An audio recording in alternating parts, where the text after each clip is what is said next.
Hi guys, magandang tanghali. Ako ay magkukunwaring OFW. Ayan. Dahil wala ko sa ibang bansa, ang pwede sa akin ilagay ko doon OF double hog. Ayan.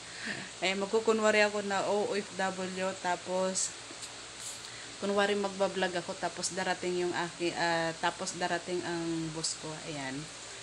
Hi guys, isa po akong uh, hi guys. Magandang tanghali. Isa po akong OFW hog. Ayan. OFW hog po. Tapos ngayon, gusto ko lang po sabihin sa inyo na ang aking mga amo ay mababait, matulungin.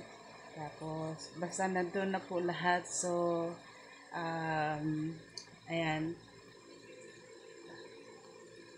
Nasa,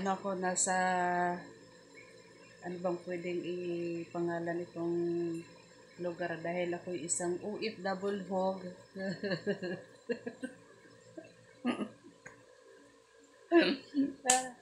Ako ay OFW hog. Tapos, ito ang aking amo ay may isa silang anak.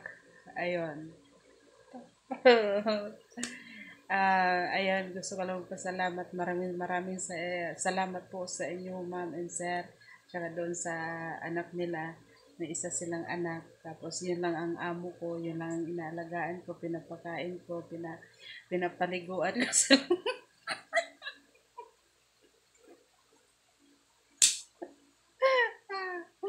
Tapos, yun lang ang trabaho ko sa kanila. So, ayan, ako ay isang OFW hog. Ayun lang ang ano ko, yun lang ang trabaho ko sa kanila.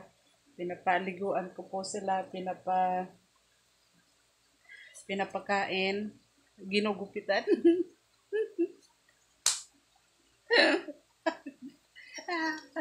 Ayan, ay, sir, andito ka na pala, sir. Halika po, sir. Dito po, sir. Upo kayo dito, sir. Dito. Ayan. Ayan. Gusto ko po sa inyo ipakilala ang aking among lalaki. Ayan. Si Punky.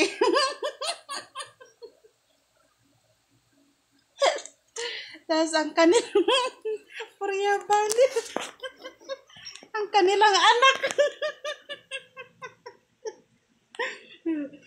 Kasi andun yung asawa ni Sir Punky. Sir Punky. Ayan. Dito, ipapakilala ko po sa inyo. Ayan. Yan lang. Ito ang asawa ni Sir Punky. Ito lang yung laging nakatalokbong dahil babae, kaya kailangan magtalokbong, oh.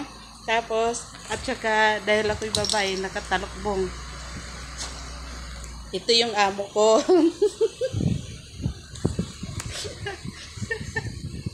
Korea value. Walang magawa. Marami po salamat. Dito na lang po ang aking vlog.